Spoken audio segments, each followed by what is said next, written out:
Hi, my name is Patrick White. I'm Editor-in-Chief of Hospitality Investor, and I'm delighted to be here this morning with Jean-Jacques Morin, who's Deputy CEO of Accor and CEO of the PME division. Jean-Jacques, thank you. Nice to be with you, sir. So let's talk about tourism. I mean, it's remained Good idea. It's remained resilient over the last couple of years, all the challenges we've seen. From an Accor perspective, what would you say are the key drivers of this resiliency?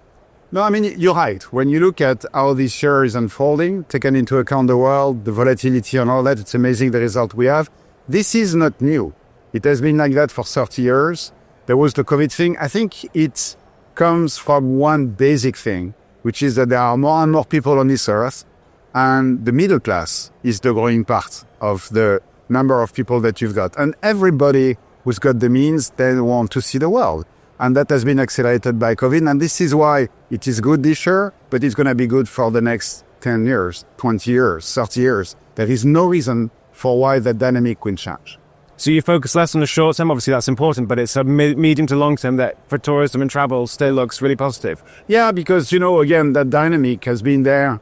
And I think the inertia that you have on the dynamic is such that it will continue for many, many decades.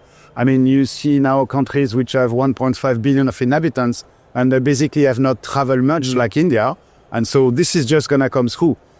One data point which I think is very talkative is the fact that you've got 1.3 more billion inhabitants that will be in the middle class between now and 2030. These people will want to basically enjoy life. And, travel is the most essential, non-essential. You touched on it there. I mean, it's very exciting that these countries that have billions of inhabitants are growing wealthier and they're looking to travel more. And obviously Accor is very active in those emerging markets. Could you talk a little bit about that, how you think about those? Yeah, very excited by that because in fact, I would say differently. I think the center of gravity of travel is moving eastward. And you can really see over the last 4 or 5 years how places like Middle East, places like India have been really taking more and more of the forefront of the scene. It's quite important because in fact it is structured. I think what matters here is to get a tom-tom view of what you want to do. One number, the GDP coming from travel could be up to 10% of the GDP of any country. Places like Saudi have understood that super well, and hence they are investing that 1,000 billion in order to go and develop travel. And they've got everything. They've got the geography, they've got the means, they've got the politics, they've got the willingness to develop the logistics, and that's exactly why they're going to be successful. Same applies, in fact, to India. In India, you've got a crucible, which is humongous. You've got so many young people. I mean, 60% of the population is below 30 years. And one example of what government can do, should do, is India has been plagued by infrastructure. And nowadays, they are spending about 3% of their GDP at creating those infrastructure. That's exactly what you need, and that's exactly why it's going to be such a great success. That's exactly why we developed that joint venture with Indigo in India, and we really believe strongly into it.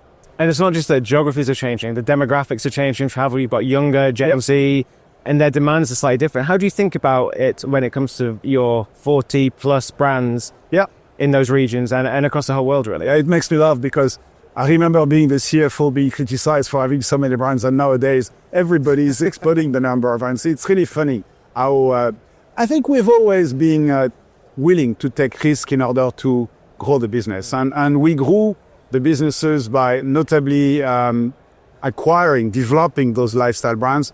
It turns out this was the right choice, notably now that we are post-COVID and that everybody really wants to get their tranche of experiences that they cannot get from anybody else. So I think the 45 brands is a must, and we have what we need. It doesn't mean that we're not going to continue to add, but today the traveler is really looking for something that is not seen anywhere else. And this is super true with the Gen Z, but this is also true with the silver-headed people.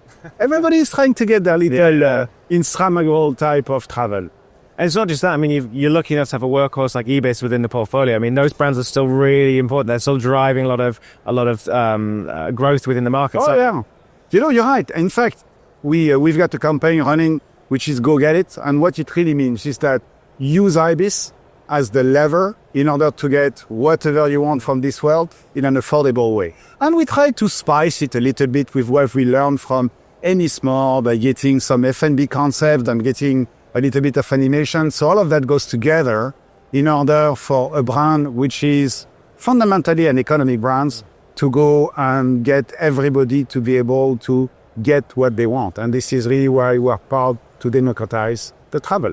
And also you're very positive about travel. You talked about it before. I mean, over the next 5 to 10 years, what would success be for Accor? How would you define it? What are you looking for over the next kind of medium terms? I think we are lucky or intelligent. I would prefer to say intelligent, but we are today in the right spot, right? I mean, the center of gravity has been moving eastward, and we are super strong in Asia, super strong in Middle East, super strong in Latin America.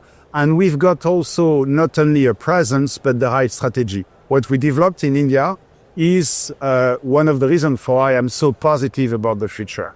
But independently from the geographic aspect of where you do business, I think we're also very, I would say, precise at making sure that we keep consistency in the way the travelers will be able to get these experiences through, the loyalty programs, through all those ones that we offer.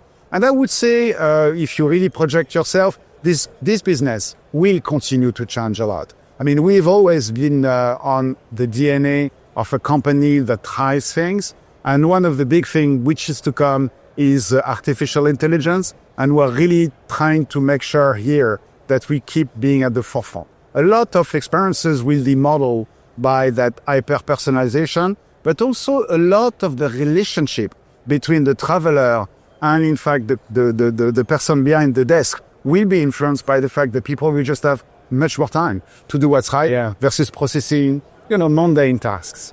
That's a nice positive note to finish on. Jean-Jacques, thank you very much. Thank you, my friend.